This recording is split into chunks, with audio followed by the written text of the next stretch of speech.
The Hangar Z podcast welcomes Lieutenant Mike Hicks and Lieutenant Kalani Souza of the Modesto Police Department. I turn northbound down a street, and lo and behold, what passes by? The suspect vehicle. We make eye contact and flip around, and the pursuit's on. You know, he kind of starts baiting us in. Now, here's the most interesting part of the story. I didn't know this trainee. Well, this was his very first call in his very first hour of ever being a police officer. So he knows nothing. I tell my trainee, nah, don't get out of the car yet. Guy takes off again. We chase, pulls into his wife's driveway, hops out of the car. We stop a little short. So I'm prompting him as we're doing this, like, hey, get out of the car, get your gun up. This is gonna go bad. Just be ready. Guy hops out of the car, starts walking towards the front of the residence, like he's gonna jump over the fence with a gun in his hand, turns around to us, and officer-involved shooting occurs. Welcome back to the Hangar Z podcast, brought to you by Vertical Helicast and partnered with Vertical Valor Plus.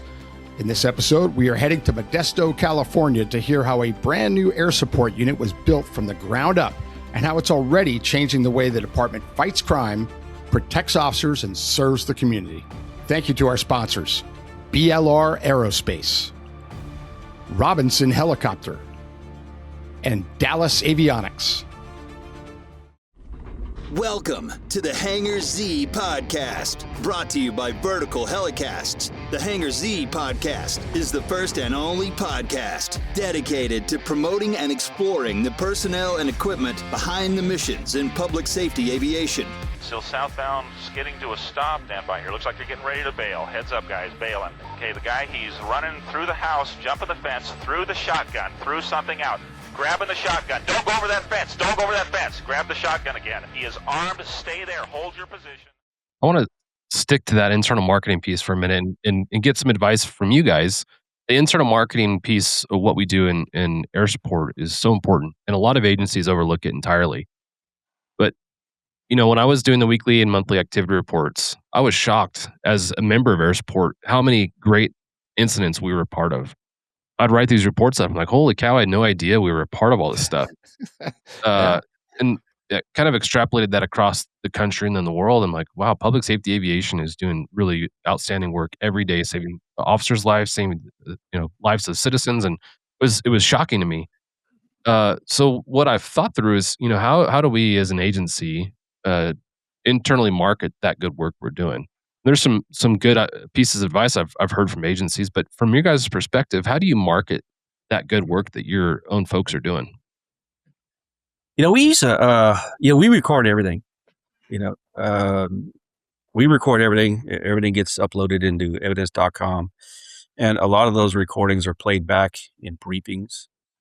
Not only sometimes they're just played for fun. You know, if you see something fun that happens, but also for training aspects. You know. We have mobile spikes. We can pit cars here, and so we play the videos all the time and show them the capabilities, and it just amazes these officers, and they get excited every time. Every time I'll go to a briefing, or one of the TFOs will go to the briefing with a new video. I mean, it's exciting to them. The other thing too is the more you could publish stats, or the more that you can put your wins out there throughout social media and into the public's eyes, it builds a sense of pride. It's a huge sense of pride for me, and Kalani I know as well, but also the officers that know that this tool is working. It's a tool that they're a part of as well. And so, I got asked early on, because we started sharing videos almost immediately, and I had another department call me and said, "Hey, you guys are sharing those before these cases are adjudicated. Do you see any issues with that?" And that could be another podcast as well. We're selective about it,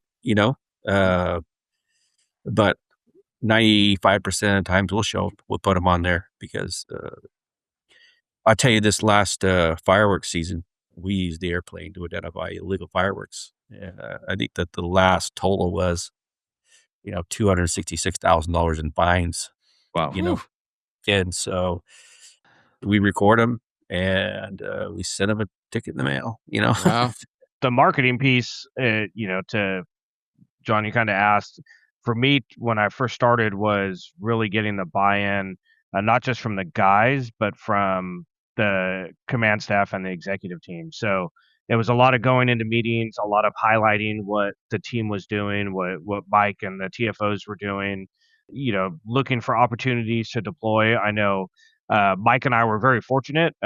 Just a few months after purchasing the plane, I actually ended up as the up in investigation. So Mike and I, our offices were next door to each other. So we called ourselves the Hangar North because air support was right there, which worked out really, really well, long term for the air support unit. But if we had something going on, whether it was a dope buy, some sort of operation, critical incident, I would pull Mike and we would get a pilot and I'd send them up in the air and just showing that, hey, we're always there.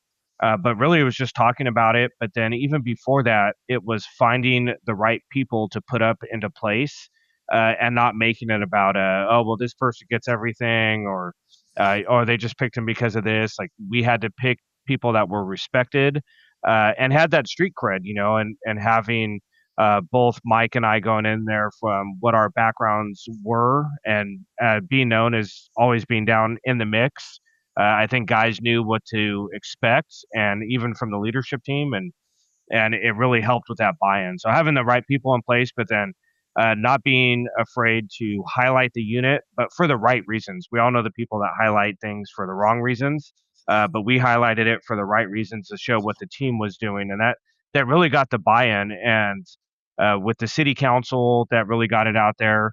Our PIO, she really helped us out getting our stuff out there. So it was really a team effort, but having the right people in place and the right team with Mike and the TFOs was getting that buy-in early, and that's probably the best marketing piece that we could have done.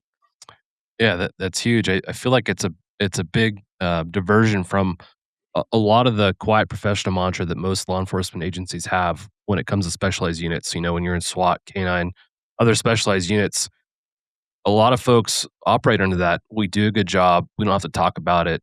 We don't need pats on the back. But in aviation, it's different, right? We have to talk about, we have to promote the work that we're doing. Otherwise, folks don't have no idea. A lot of folks in our own agencies have no idea what air support does. They just know that when they call and ask for us, we can't go because of weather. Yeah. Yeah. A static display at like a street fair or something, Yeah. Yeah. So I love that you guys are doing that. Really good points that you brought up. The culture development is really important, and I think what you do through the videos is really cool too. People consume information in so many different ways today, but video consumption of information is, I think, the primary way that people consume information now. And I think Absolutely. back to those weekly activity reports that I wrote. And I slid those across the desk of the chain of command every week, and now I wonder how many of those actually got read. Probably not very many. Right. But the videos that you talk about, you disseminate those videos, and I guarantee people are watching those because they're interesting. John Nielsen actually was the one we talked about that on the podcast with him. He talked about Yeah. creating a highlight reel that they would disseminate through their agency and through the ranks, and it showed the return on investment and the good work they're doing, but it also developed interest in the air support program from the folks at Patrol that were seeing those videos. Like, Yeah. oh, I could be a part of that and do that. That's really interesting. So love what you guys are doing there, and I will be sure to take some bits and pieces of what you guys are doing and share that in some of the conversations we have in the future. Yeah. It's good stuff, man. And it's necessary in today's world, especially. Well, we've been talking about the city of Modesto, the city of water, wealth, contentment, and health. Now, Kalani's going, how does Jack know that? I've known that since 1983, Kalani, because of Van Diemen. Right. Our mutual friend, Dave Van Diemen, was a classmate of mine in LA, and our entire class knew that saying before graduation. So it's just fun. It's one of those funny things that Dave and I still talk about. But and you both worked with Dave for many years. He left LA, went back to his hometown, and retired a captain a while back. But so Kalani, tell us about Modesto. Give us the stats and the overview of Modesto, the city. Yeah, so Modesto, we're centrally located in the state. We're blessed because we're about 2 hours, hour and a half, 2 hours from everything. So you go 2 hours, you're in Yosemite. You go 2 hours, you're in Sacramento. Go 2 hours, you're on the coast. So we're just right in the heart of California. We're a population of about 218,000, very much a farming community. We kind of talk about how we're a big city with a small town feel. That's really, really what we are. 46 square miles, demographics, a lot of farms. Gallo, most people are familiar with Gallo. Gallo's base of operations is here. So, we have one of the biggest wine manufacturers in the world right here in our backyard. In fact, their private hangar is just down the way from ours, so which is kind of neat. So yeah, very nice, unique little community, kind of a melting pot here in the valley. Hot in the summer, cold in the winter. Fog. You joked and talked about weather earlier. We deal with weather here quite often, but just a very unique community, and we're fortunate that we're very supported here. Law enforcement is very supported here within our community. We passed Measure H a couple years ago, which is it was the majority of that funding coming to public safety, which is one of the big reasons we were able to purchase this aircraft and continue to go. And Mike and I now have Mike now has the very fortunate sense of not being told no very often when it comes to air support because of Measure H. So that's just the community support that we enjoy, and goes back to the culture of our department. Department wide, we're a pretty equal representation of what our community is. So it very unique little community. Yeah, it is. And I love the saying that it's a big city but small town feel, and it is that. I've been there many, many times, of course, over the years, either teaching or hanging out with Van Diemen, and it is. It truly is that area. So, Mike, let's switch gears to Modesto PD. Tell us about the police department and the personnel, mission what units, all that stuff about Modesto PD. It's Modesto PD is my second agency. I actually started in the Sheriff's Department in Tawanna County, which I loved. I loved it up there. And then I had the opportunity to come down here and work. And so it's a great department. We have great men and women that work here.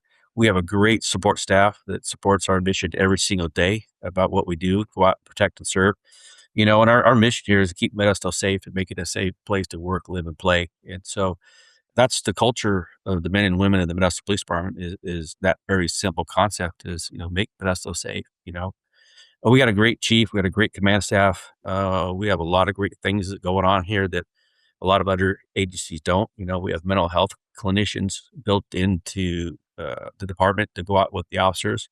We have a community health team that sits right here in the department that goes out and deals with all the mental health issues with people, finds, tries to identify resources for them so the officers don't have to do that. We have numerous special assignments you can go to and work at, but at the same time, we're a young department, and as being a young department, there's growing pains. Sure. And sometimes we just have to realize, get back to the basics, We're constantly hiring. A lot of us who've been here for a long time are going to retire here in the real near future. But it's just a great place. I have the honor of being the day shift watch commander and working with all these young guys. I know I'm not a cop anymore, and I'm okay with that. I was a cop for 30 years, and then I finally did this. And the great thing about this position is it lets me serve in a different way, where I feel like it can impact more people and make a difference to the officers themselves, so but also a safe place to work and play. Yeah. How many personnel are you at right now? Kalani, what's that number? 212. Okay. Yep. And how things as far as retention and recruitment, you guys at your numbers you want to be at? So retention has gotten a lot better over the last several years. Yes. Recruitment, we're in the fortunate position where we've added positions, so that's actually why our numbers seem a little low.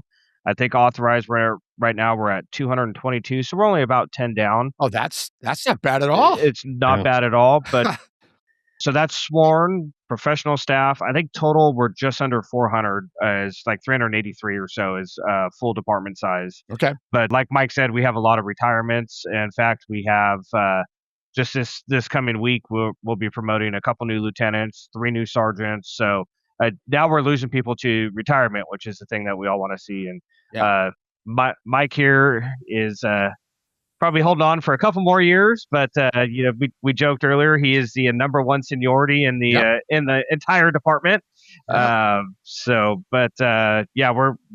We're doing good right now. Good. Well, that's really good. Being about 10 under in a department of 200 plus, you guys are way ahead of the game. There are departments that would kill for that number, where they're 40 down or 50 down. Heck, my old department, they're down at they're under 8,500, and they were close to 10,000 at one time. 8,500. I look at it and go, how in the world do they even function on a daily basis? I don't know. I mean, I don't know. Even when I asked the chief, we've had Chief McDonald on, and he's a friend from a long time ago, and he goes, I don't know how we do it. It's because our people are good. We have good people that just get the job done, and they don't worry about the numbers.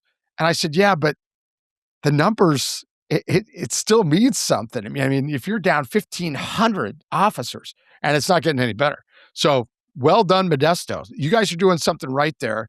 Great thing too is that economically, and I don't know that a lot of departments can say this, but we can work and live in the same city economically because we get paid well enough to be able to do that. That's important. That's a very important thing because you can work and live and play in the same place. You don't have all that commuting going on. And so I think that our salary range allows us to do that. Whereas, you look at a lot of other agencies, you can't work and live in the same place because you can't afford it. That's right.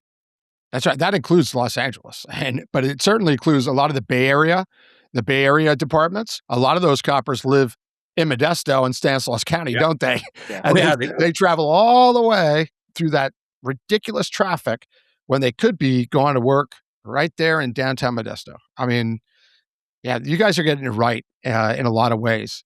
So while we're talking about this, let's talk about something else that Modesto is getting right that's helping with all of this, and that's reduced crime. I will say that one of the reasons that got me rolling to really reach out to you guys and to have you on wasn't just John Nielsen, who highly recommended it, but it was, in addition to that, it was your chief. I saw a social media clip with the chief sitting behind his desk in uniform, looking sharp, talking about crime stats from last year. And I sat here and watched that, and I played it a second time because it was like, whoa, whoever wants to take the lead on this, talk about last year, especially about the crime stats and what that means to the department. And then I'm going to have a follow-up with aviation, but let's just talk about the crime stat reduction from last year and how big a deal that was.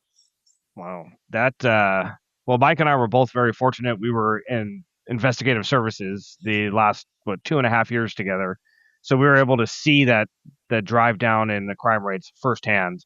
But it really was a department-wide effort, and aviation plays a huge part. So I'll kick it. I'll have Mike take the lead on that part. But department-wide, the initiatives that we were able to implement, we stood up a fourth division within our department, the Area Command Division, and that Area Command Division really encompasses and bridges the gap between patrol and detectives, right? Where there's so much patrol, we're all very good patrol officers. We've all been on the streets. Patrol is go there, deal with the problem, and leave. There was no long-term solution. It was just very much deal with the initial problem, arrest if you could, and leave. And then you had detectives, investigations, which is the long-term, more in-depth, very specialized investigations. But we were missing that gap, and that's what Area Command did. So Mike mentioned our mental health workers, our clinicians, all those things. Code enforcement, we took code enforcement from the city, brought them over, and they're in our Area Command Division. Animal control, parking citations, our crime reduction team, our traffic safety unit. And that really is what Area Command is. They look for solutions that is going to be a long-term problem. Yeah. So we took that even a step further by our patrol officers and our patrol watch commanders all being assigned into areas and taking ownership of your beat and your specific area and partnering with those teams in Area Command. So those were the biggest components. And then on the investigative side, Mike and his team, we had a rather large ORT grant that we got over the last couple of years. And we coined the phrase, Mike's team coined the phrase, not in Modesto. So if you come to Modesto and commit a crime, you're going to go to jail. We don't cite and release. We don't, we're not an agency that's afraid of being proactive. Many agencies during COVID, were very standoffish because the jails weren't taking people, or, they were afraid of getting sick, or just, hey, go sit in a parking lot. And we have never been that agency. We tell guys when they come in for the recruitment process that if you want to be a parking lot cop, then you got to go to a different agency, because that's not us. If we stop you, you're going to jail. We take zero tolerance. ORT, we took very, very seriously. While Mike and I were up there, we had a very good time doing that. Mike and I both got to feel like cops then again. Yeah. And that's a stance department wide. Our violent crimes unit went out there. We had 0 homicides during 2025. Repeat that, Kalani. Repeat that, Kalani. 0 homicides for the calendar year of 2025. Incredible. Now, correct me if I'm wrong. It wasn't unusual over the years to be 15 to 25 and even have numbers beyond San Jose in homicides. And it was 0 last year. Wow. Wild.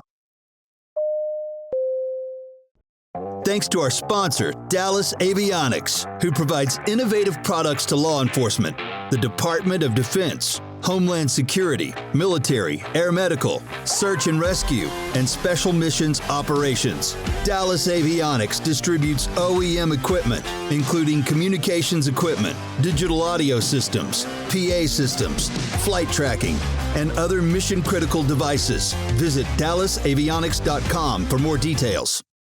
Yes, it wasn't uncommon, and Mike was actually a homicide detective during those years, and I think that's actually where all his hair went, was during those times. I'm gonna remember that. We had 0 homicides for 2025, and that it's worth celebrating within our community, because that really was a community effort, and we know that not every year is going to be like that. And this year, we've had some unfortunate incidents, but that's something that we're proud of, that the community should be proud of. That absolutely, and even Mike and I were both up in ISD, and Mike, I think we ended up going, it was like 16 months without a homicide total. And it was just, it's one of those things that we could celebrate. We know that we're going to continue to move forward, and there's still a lot of work to do, but that's something that we really want to celebrate with our community, is being able to do that. But in addition to that, you look at all of our crime rates, we just keep dropping. We were number 5, number 3, number 1 at one point in auto theft in the nation per capita. I remember those days.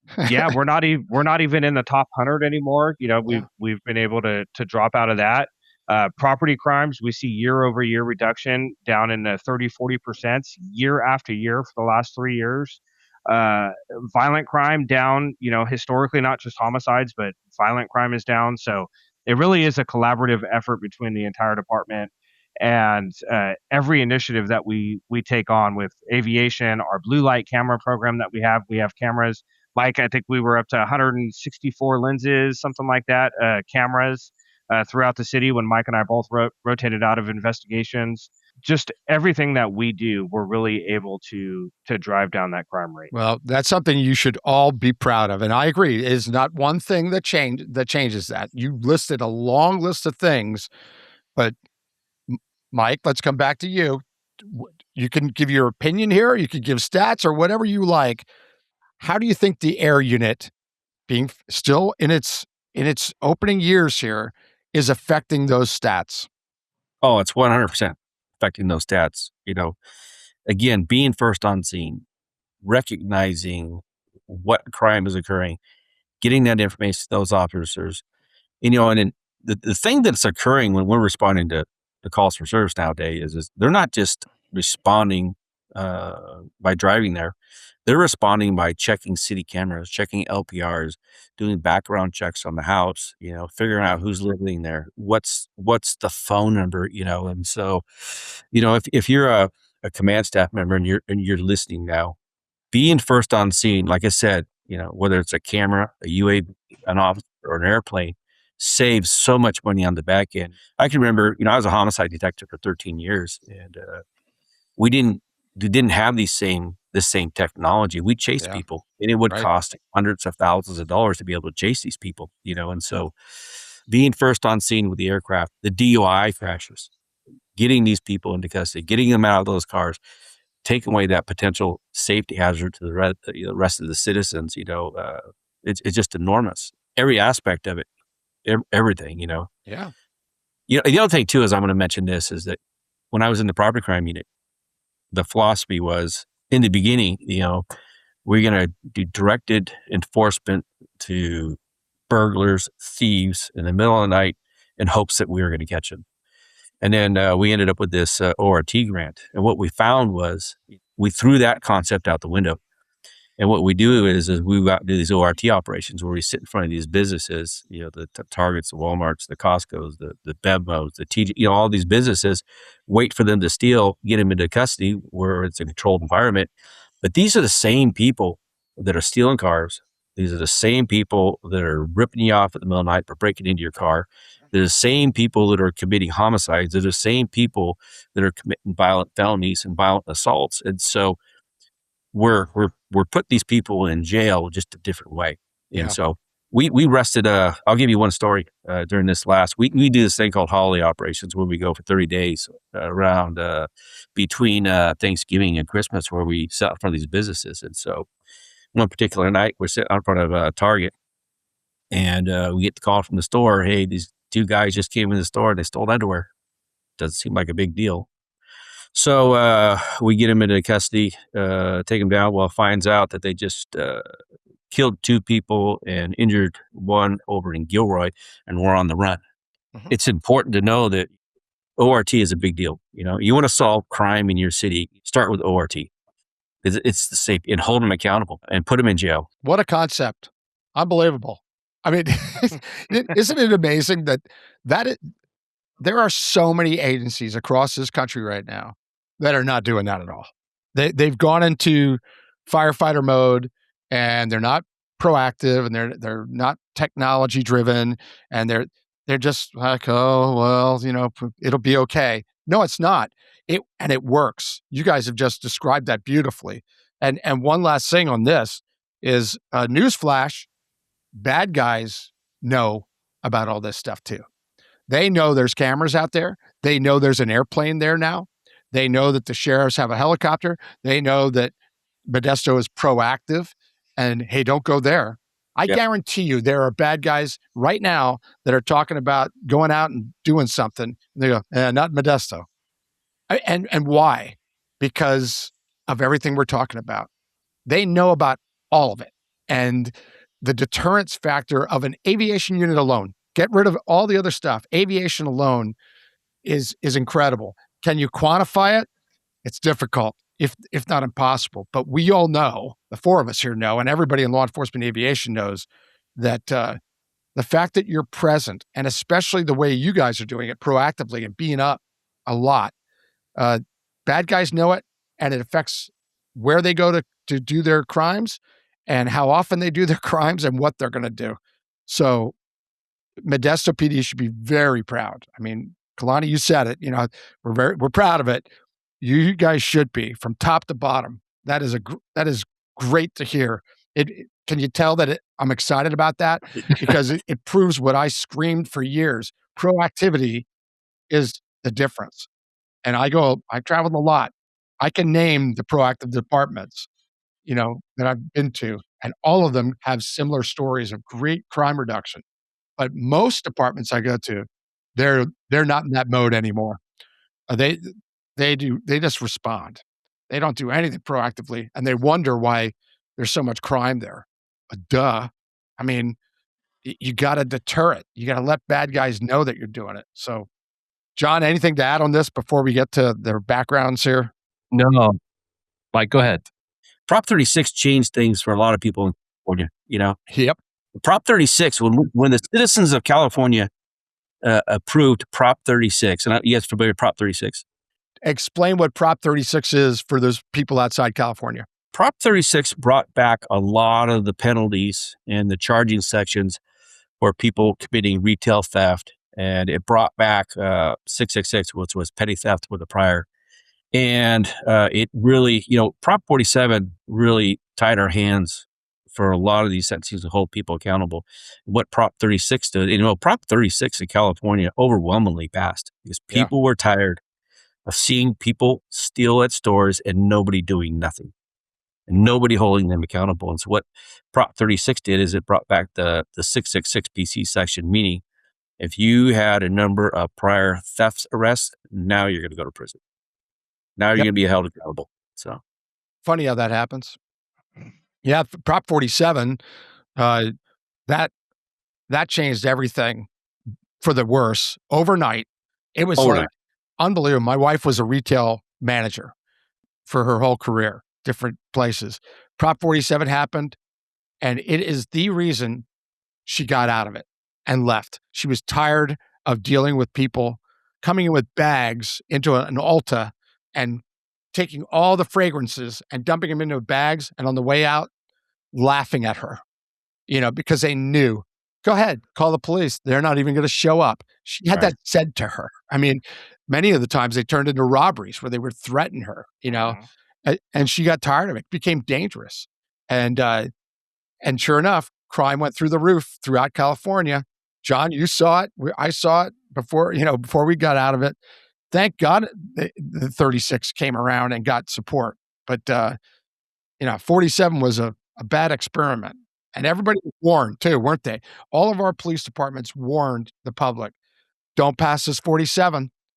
And of course, it's California, and they just listened to their governor and to the AG, and they said, oh, no, this is wonderful. And it was the worst thing to happen to California in my time there. So that's good to hear 36 kicked in and is working again. So let's shift gears here to the two of you. We got to learn. We've heard about a little bit about your backgrounds, but let's take a deeper dive. Mike, you're the senior officer here by far. I mean, the senior officer in the whole department. Mike, tell us about, where did it all begin for you? How did you get into law enforcement? All that stuff. Give us a thumbnail of your background. Oh, man. So I grew up watching cops on television. Loved it. Waited for it. I have nobody in my family with any type of law enforcement background at all. Early on in my life, I thought I wanted to be a fireman. Graduated high school, went to work for, at the time, California Department of Forestry, and was a fireman. And what I found is I loved public service. What I didn't like was sitting around doing nothing. Yeah. Sorry to all you firemen out there. Not sure for all of them. But also the recliners listening right now. Right. And so that kind of really wanted me to be serve in some type of manner. And so, I decided I want to be a police officer. Well, at the time, I was married. I had a young child, and I had to work. I had worked during the day, and I'd go to school at night, and I was able to achieve and get my reserve level 1 certificate. And I went to work for the Tuolumne County Sheriff's Department, and they gave me a great opportunity. In the Tuolumne County Sheriff's Department back then, we're talking like 1992, 93. You worked as a full functioning deputy, and so I learned a lot of experience. Worked out there in the middle of nowhere. You really learned how to talk to people. And so I decided that I wanted to make the transition. And again, I was just a reserve. And so I would work contracts around a lot of the lakes, and I'd work patrol. And I decided that I wanted to make this a life-changing career. So I applied for the Modesto Police Department, and I was lucky that they would hire me and put me through the academy in 1996. And so I went to the academy, graduated, and then started my career here. Obviously, we all started out as patrol officers. Worked that for about 5 years, became a field training officer, and decided I wanted a furry friend as my partner. Good choice. Good choice. So I was a K-9 officer, and back then we were using big shepherds. And so probably, and I'm sure Kalani's going to tell you the same thing, one of the best jobs I ever had here was a K-9 officer. Great opportunity. However, sometimes, it does kind of just delay your career as well. And so I had one of the first cross-tamed dogs here as well, and had one of the first dogs in the special assignment. So I was able to take my K-9, his name was Toro, by the way. And I got selected for our tactical patrol unit, which was, I think, a concept that came from LAPD through Dave Van Diemen. Yeah. And so he brought that concept here, tactical patrol unit. And so I worked tactical patrol unit with my dog. And then once he retired, I had the opportunity to go up and work investigations as a vice officer and work my way through investigations into homicide, where I was a homicide detective for 13 years. Great opportunity, a lot of work. Didn't have all the technology that we have here today, so it was a lot of pounding the streets, knocking on doors, and writing a lot of reports. Had a lot of great opportunities as well, special assignments, collateral assignments as well, and just started promoting through the ranks. Promoted to sergeant in 2019. And once you promote here, you all go back to patrol. So I think it's that way in a lot of departments. Yes. Worked the streets for a while, and then was selected for the property crimes unit sergeant position, and took on the air support unit and our camera team, and then promoted to lieutenant here just this year, and back over to patrol. Yeah. It was you made lieutenant the week that I started texting you. Yes, I did. that was cool. Because John said, contact the Sergeant Hicks, and then Van Diemen said, no, that's Lieutenant Hicks to you, Jack. And I'm like, oh, he said, yeah, he just made lieutenant. So while we were texting, you had just made lieutenant. I think my first text to you was, congratulations, lieutenant. Yeah. You don't know me, but that's great. Well, you've had a long career there, Modesto. You've done a lot of different things, and it's good that there's light at the end of the tunnel too, for your career. But Kalani, same thing. Walk us through. Where'd you grow up, and how'd you end up on Modesto PD? Thank you to our sponsor, Robinson Helicopter Company. For over 50 years, Robinson has been a cornerstone in vertical lift, dedicated to making helicopter missions accessible, reliable, and safe.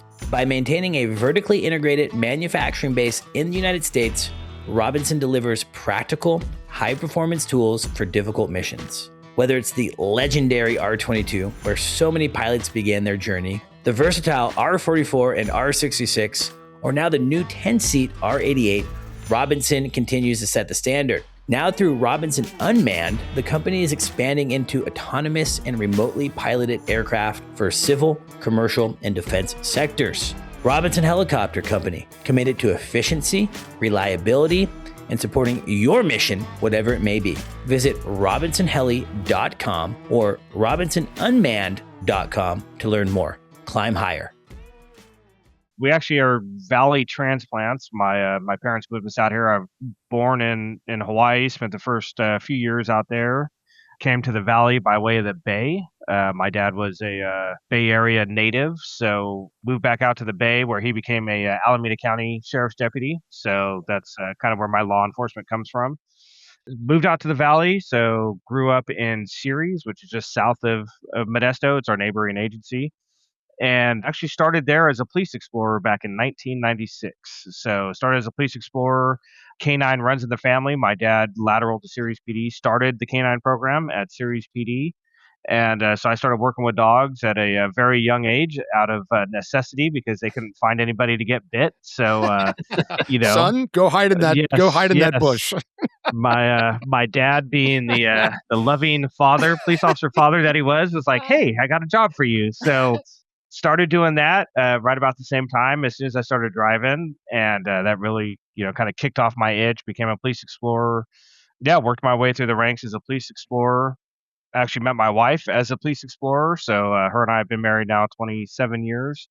But became a self-sponsored myself through the police academy back in 2001. Back then, nobody was really hiring and putting through the academy. You had to self-sponsor, so I self-sponsored. And actually got picked up with Gustine Police Department, which most people have never heard of. If you know where Pea Soup Anderson's is, if you're from California on the 5, we're about 12 miles northeast of Pea Soup Anderson. So small agency, kind of like Mike, of, you learned how to deal with people very quickly. And that was either with your hands and your skills, or that was with your mouth. So Was out there for a handful of years, got to do the things, gang officer, DTAC, all those things, and made the decision to lateral to Modesto in 2005. My dad was like, "Hey, don't come back to series. You can only drive up and down a small agency so many times. Whitmore and Hatch and all these things. For those that are familiar, we had some friends that went to Modesto, and he really pushed me to come to Modesto and said, "Hey, that's going to be a good fit for you." So came to Modesto in '05 and just really haven't looked back. Done all the things, kind of like Mike. My most of my time was spent in canine, though. I've been a patrol guy the majority of my career. I was assigned to patrol. I worked 3 different dogs. I was on handler for just shy of 10 years before I promoted to sergeant. But while I was a handler, I got to work with SWAT, got to work with our dope teams, got to do interdiction, got to work a lot of things. Field training officer, which was probably one of the best times of my career, as being an FTO. I've seen a lot of people through my car that have promoted now through the ranks. But promoted to sergeant in 2016. Didn't have to go back to patrol because I was already assigned to patrol, so stayed on patrol for a couple more years. Took on the canine team as the supervisor trainer. Spent another 7 years with those guys. So my life revolved around dog hair and all the fun things. But was blessed when I became a sergeant. I got to go to recruitment. So I was our full-time recruitment guy for several years up until COVID. Was not a cop during that time. So it was very much, just hiring and all the administrative things that we never think about, especially as dog guys. I went from ramming and jamming to that. Wow. And then promoted to lieutenant in 2023. Got handed the air support unit, which was a blessing. Was super excited about that. Went over to investigations a short time later. That's one of the things I always wanted to do, but never got the opportunity to. Got to work alongside Mike up there and a handful of other very squared away guys, and had a great time doing investigations. And came back to patrol recently, just as a pit stop. And actually, right now, I'm transitioning over to internal affairs, so I'm going over and taking over IA. But Wow. yeah, it's been definitely a career. I've got 25 years on now. My son works for our department, so he's 26. He's on the SWAT team. Got out of the Marine Corps as an aviator. He was aviation electronics, worked on C-130s, a couple deployments under his belt. So he works here. My other son is 25. He's a canine handler up in Tuolumne County. So I've got one and one, doing a little bit of everything. My youngest boy's a firefighter, so he's volunteer and just counting down the days till he can turn 21 and do what he does. And then my daughter is actually got aspirations to become an FBI agent. So, Oh, boy. and she just graduated high school. So I was just going to say, I knew that your daughter just graduated from high school. I was going to say, when does she start the academy, Kalani? And she does want to do that. yeah, she is actually texting me. It caught me looking at my phone a little bit ago. She's applying to our Explorer program right now. So Good. Smart young lady. yeah, so she law enforcement very much runs in my blood. I've got cousins that retired from Costa Mesa PD down south that were both sergeants down there. I've got a lot of my Hawaiian side was either cops or firefighters over in the island. So kind of born into it, I guess you could say. Wow, that's exciting. And now I have to ask you, how many times did your kids hide in the bushes for your dog? So maybe once or twice. Okay. Not gonna lie. Yeah, no need. Actually, funny story. We were getting ready for a canine trial, one of the competitions, and we had got some insider info on potentially where the hide was going to be, and it was in a underground grate. Well, my boy was the only one who could fit down there, so guess where my boy ended up? Yeah, so, baby, hiding down in the grate. That is great. So my 25-year-old actually, he did some work with me, and my 20-year-old actually was a force option simulator instructor with me. So we'd go out to the Explorer program, and he knew more about that thing than I did. But yeah, so I've just, That's awesome. kind of been lucky awesome. in the way things worked out. Yeah, fantastic. What a great story and great families. So time is flying here, and you guys are being very generous with your time. So, Mike, let me come back to you and ask you, in all the years that you've been serving, we always ask, what's the most impactful thing that's happened to you? And impactful is defined by you. I always caveat that because it can be the the most exciting, the funniest, the saddest. It could be anything you want, but it impacted you. It's a story that you'll take to the end, and where you'll say, I'll always remember that. It really affected you in some way. I mentioned it earlier. I was a homicide detective for 13 years. That assignment, it's a burden. Yeah. It's a burden to do a proper investigation. It's a burden to bring some type of justice to the families. It's a burden to get answers for them that you don't have. I used to get asked all the time, and I still do. When people realize I was a homicide detective, how many cases have you solved? I couldn't tell you. I Yeah. can tell you how many I didn't, though. Oh yeah. And that impacts me still to this day. I still every once in a while think to myself, I'd like to go back and rework that case with the technology and advancement in DNA and stuff like that. And so, but it was a great experience because we were able to arrest a lot of people, prevent a lot of crimes, and do a lot of things for people. And so, I've had a great career here. I've had a career that a lot of people will never have. Just it's a great place. But when you talk about impactful, that unit and that type of work really has really affected me. I learned this concept. I use this concept every single day now in my personal life, and also with the officers around here. And I try to pass it on to as many people as I possibly can. And it's very simple. There may be a reasonable explanation for something, but unless you ask, you don't know. You know, and I learned that concept by talking to these terrible people that do very terrible things. And what it does is it allows me my mind to think that maybe there is a reasonable explanation, or maybe not.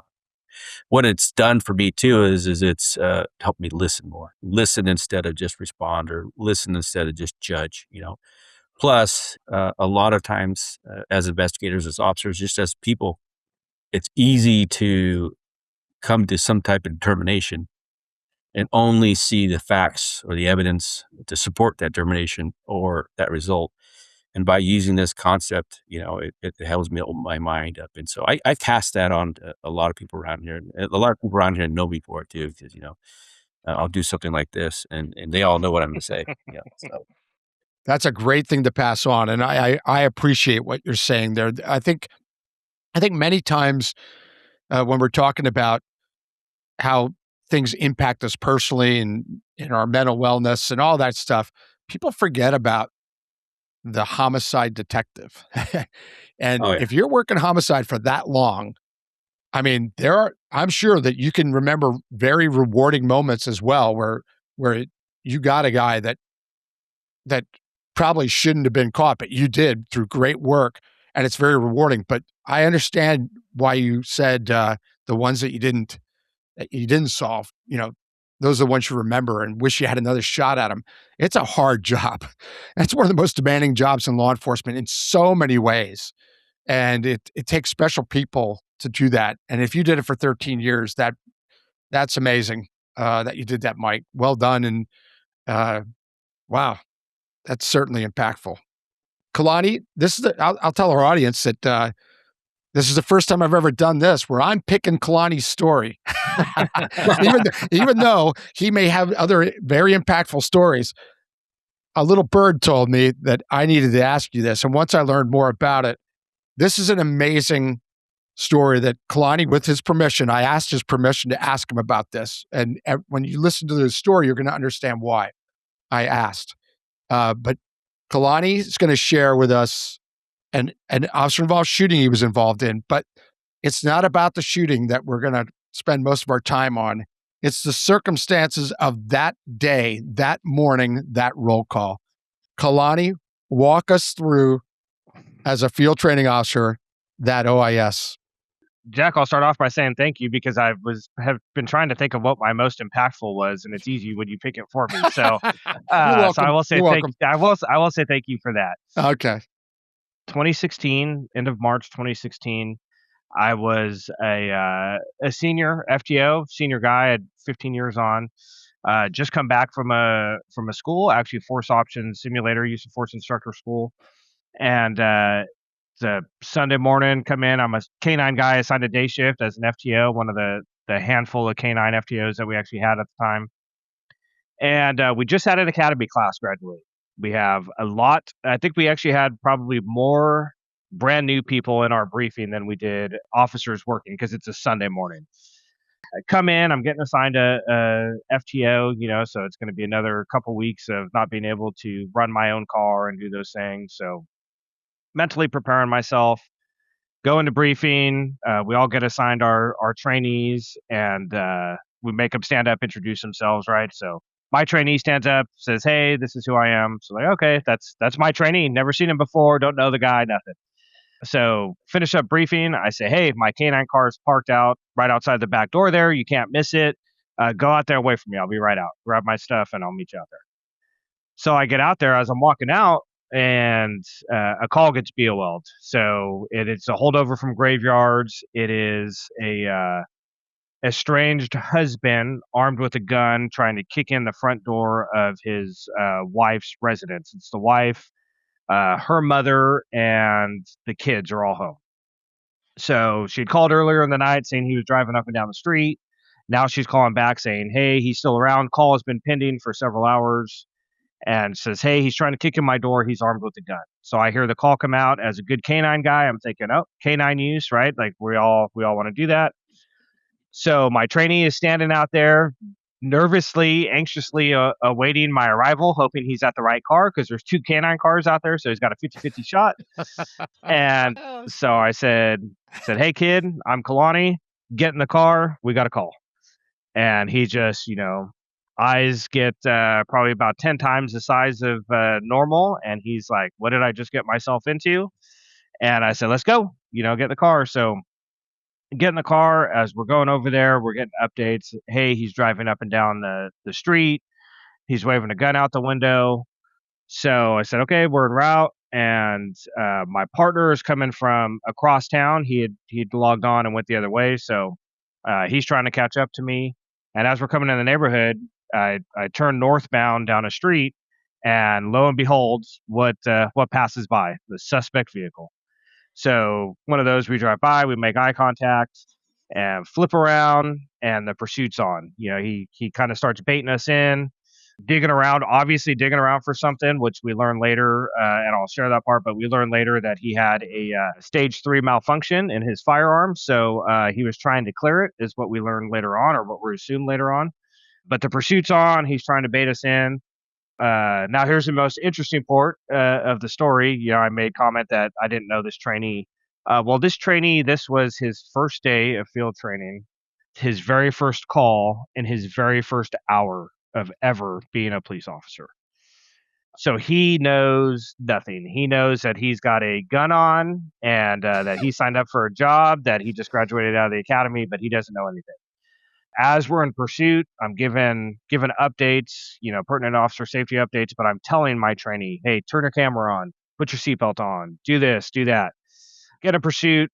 Long story short, guy pulls over, tries to bait us in. I tell my trainee, "Nah, don't get out of the car yet. Like there's something hinky here. Something's going on." Guy takes off again. We chase, pulls into his wife's driveway. Hops out of the car. We stop a little short. So I'm prompting him as we're doing this, like, "Hey, get out of the car, get your gun up. This is going to go bad. Like this guy is doing something. Get your gun up. Just be ready." Guy pulls into the driveway, throws it in park, hops out of the car, starts walking towards the front of the residence, like he's going to jump over the fence with a gun in his hand. Turns around to us, and officer-involved shooting occurs with me, my trainee, and then a very senior officer, a very good friend of mine, Dave Wallace, who retired a couple years ago. Yeah, so my trainee, day 1, hour 1, call 1, never had any human interaction with anybody in our community as far as being a police officer, had to be involved in an officer-involved shooting. So, yeah, very, very interesting morning, to say the least. Incredible. I mean, incredible. When I heard about this, it just hit me. And I was like, that's amazing. I've heard stories, similar stories in the past, and I've been preaching for years. This is a dangerous job. You can get killed on your first call, and I can give examples of that. And you can get killed in in your 35th year on your last call. I remember a chief going out on a call with somebody to a domestic saying, "That's my last day. I'm going to go out on a call with you." And he gets killed at the front door. And then everything in between. But this is so incredibly unique in that you didn't even have an introduction to the partner in your car, a proper introduction, and you are in pursuit and you're in an OIS. That you obviously did a phenomenal job there. So did your partner, Wallace, and so did your trainee. But that is really unique, Kalani. And I love that you were willing to share it to our listeners, because it shows so many things about this job, how dangerous it can be, and there's no rules as to when it happens. John, your wheels are turning. Yeah, Ask there's a lot anything you going want. on. But the first thing that comes to mind is your famous quote, and I'll let you quote it, Jack. When the time to perform arrives, the time to prepare has passed. Thank you to our sponsor, BLR Aerospace. BLR Aerospace's revolutionary fast fin system improves performance and enhances safety across various helicopter platforms. This cutting-edge aftermarket solution improves tail rotor effectiveness, stability, and payload capacity while reducing fuel consumption and pilot fatigue. Trusted globally, FastFin delivers unmatched control, efficiency, and reliabilities for diverse helicopter operations. Learn more at blraerospace.com. And that applies whether you're a first day patrol officer in FTO training or day one TFO, sitting in the front seat with the controls in your hand, trying to figure out how to manipulate everything. You've got to be prepared, mentally prepared to engage in something to that level the moment you step into that role, and it's hard to think through. But I think through you, Kalani, and in your experience as a canine officer, we talk about how, whether you're in canine or air support, you're over almost every critical incident that takes place in the city. And those reps are what make you proficient at what you do. Had he been with somebody who wasn't as proficient in critical incidents, being a part of a pursuit, and all the things that you had been a part of, that FTO's ability to, with divided attention, respond to the suspect, but also give direction to that trainee at the same time wouldn't have been to that same level, I don't think. So for him to have you as an FTO in that particular incident was huge, and so I give kudos to you and your ability to both respond to the suspect, but also take care of your trainee in that moment. I think we talked about it a little bit offline, but that trainee, where is he today? He's an absolute stud. He is currently assigned up in our gang unit as one of our gang investigators. He's actually the countywide expert when it comes to all things gang related. He is such a stud. So very unique personality. He's got a mechanical engineering degree. So I always tell him, like, dude, what are you doing in this job?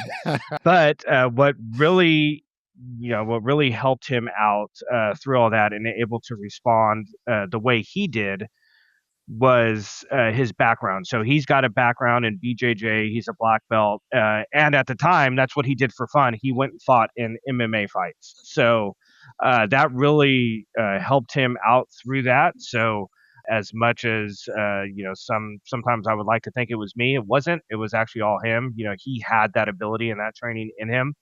He just needed a little bit of guidance to the cop side of things. And that's all that was. But he's an absolute stud. He's been here 10 years now. Got pulled up into the gang team pretty quickly and solidified his spot as a gang investigator. Him and I are still friends to this day. But yeah, it taught us both a lot of things. And the aftermath of that was really what was more interesting. Was I had to teach him that not everybody wanted to kill him after that. Yeah. Being on FTO is I really had to hone in on the kindler, gentler side, like, hey, have that plan to do what needs to be done. But you need to learn how to talk to people. You need to know that that's not the norm. But he came in. But sir, 100% of the people I've had contact with have tried to kill me. Yes. And oh my gosh. getting him out of that. And, this was our Monday. So we went on days off after that. And, having to come back to work after a week and just make sure everything was good there. And it was definitely a good experience. It was a good learning experience for me, and taught me a lot about myself, about just what my leadership capabilities are. In fact, the chief at the time I promoted to sergeant just about 6 months after that. Before even being cleared for my shooting, he was putting stripes on my arm, so obviously he wasn't too worried about it. And he said in my promotion ceremony that is what solidified me as a leader. That him watching, because everything we do is captured on PVRS, obviously, and he said watching you perform through that with everything you did, and not the shooting because canine handlers were tried and true, were tested. But he said not the shooting, but what you did with that trainee to get him to what he needed to do. He goes, that solidified your spot as a leader within the organization. So, No doubt, no doubt. And I echo what John said. That was your experience helped get everybody through that. I know you're humble about it, but and giving him credit, and he gets credit, but being able to do both and focus on both things, that's canine stuff, that's air support stuff, that's SWAT stuff, that's advanced tactics. But in the time we have left, I want to get back to you, Mike, for a question, but I want to ask you one last thing about this, Kalani.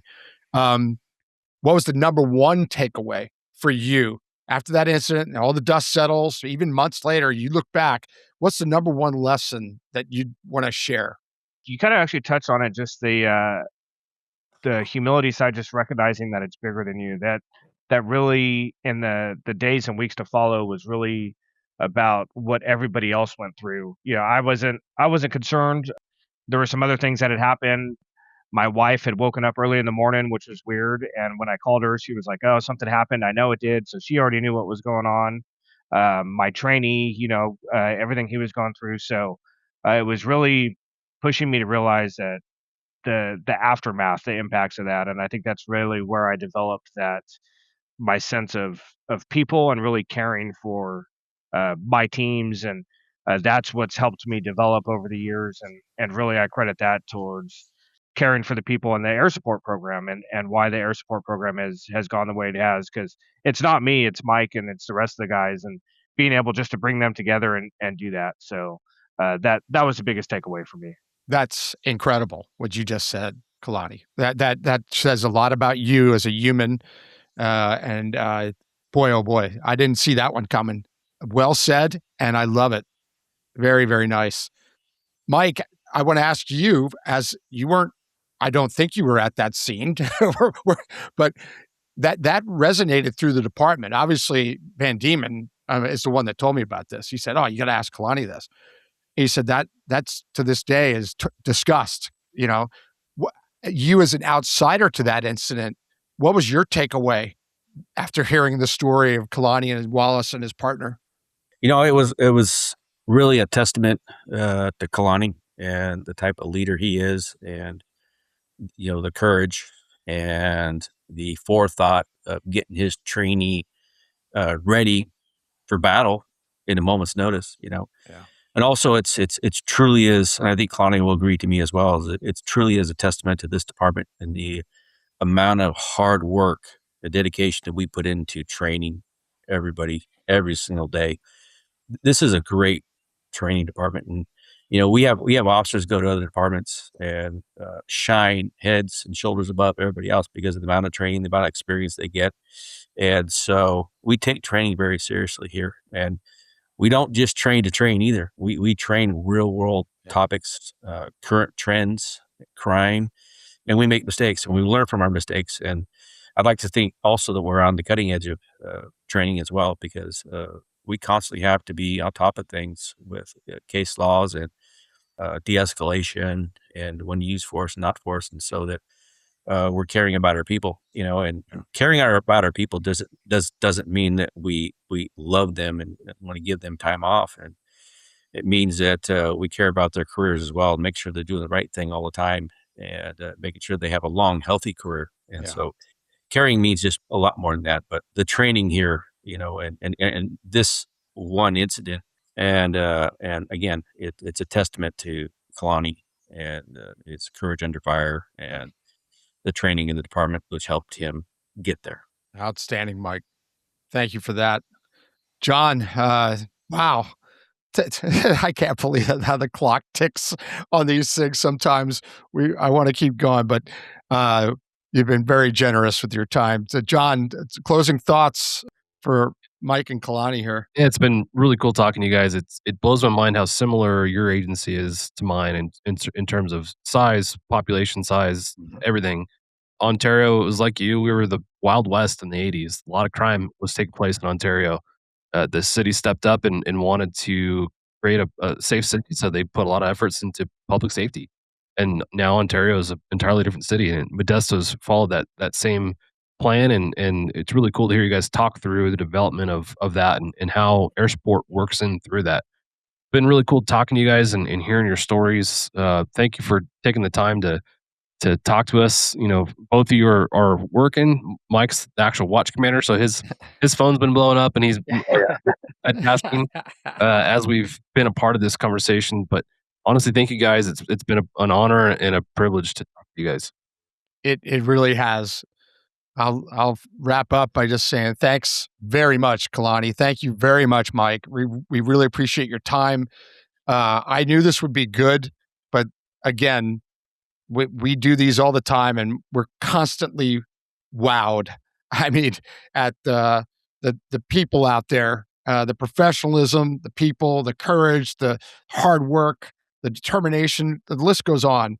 Both of you are outstanding representatives from Modesto PD and law enforcement, and it was really fun to learn more about the backstory behind creating this unit and behind both of you. And Kalani, thanks for sharing that final story. It's incredible, it's unique, and it's a good lesson for everybody.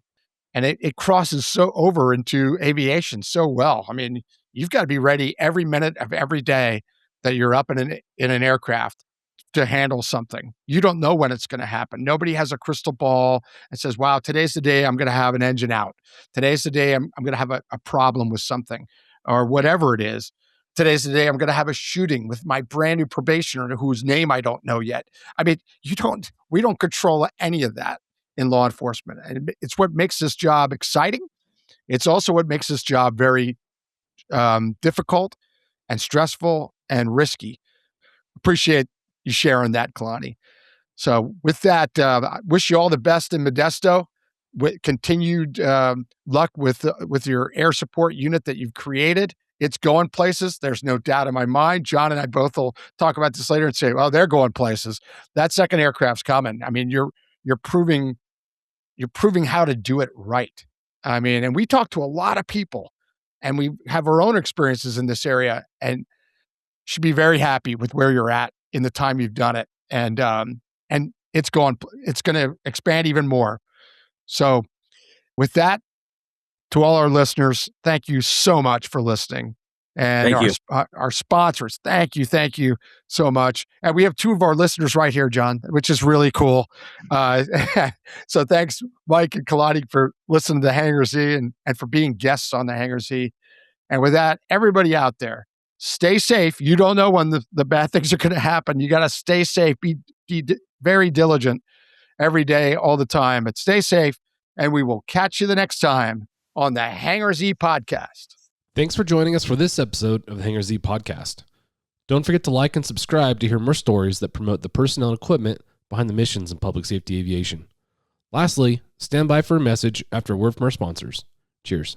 Thanks to our sponsor, Dallas Avionics, who provides innovative products to law enforcement, the Department of Defense, Homeland Security, military, air medical, search and rescue, and special missions operations. Dallas Avionics distributes OEM equipment, including communications equipment, digital audio systems, PA systems, flight tracking, and other mission-critical devices. Visit DallasAvionics.com for more details.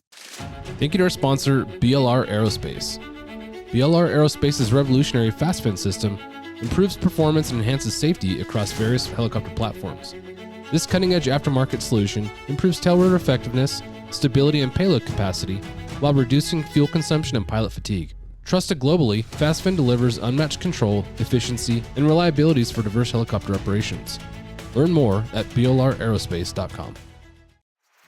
Thank you to our sponsor, Robinson Helicopter Company. For over 50 years, Robinson has been a cornerstone in vertical lift, dedicated to making helicopter missions accessible, reliable, and safe. By maintaining a vertically integrated manufacturing base in the United States, Robinson delivers practical, high-performance tools for difficult missions. Whether it's the legendary R22, where so many pilots began their journey, the versatile R44 and R66, or now the new 10-seat R88, Robinson continues to set the standard. Now through Robinson Unmanned, the company is expanding into autonomous and remotely piloted aircraft for civil, commercial, and defense sectors. Robinson Helicopter Company, committed to efficiency, reliability, and supporting your mission, whatever it may be. Visit robinsonheli.com or robinsonunmanned.com to learn more. Climb higher.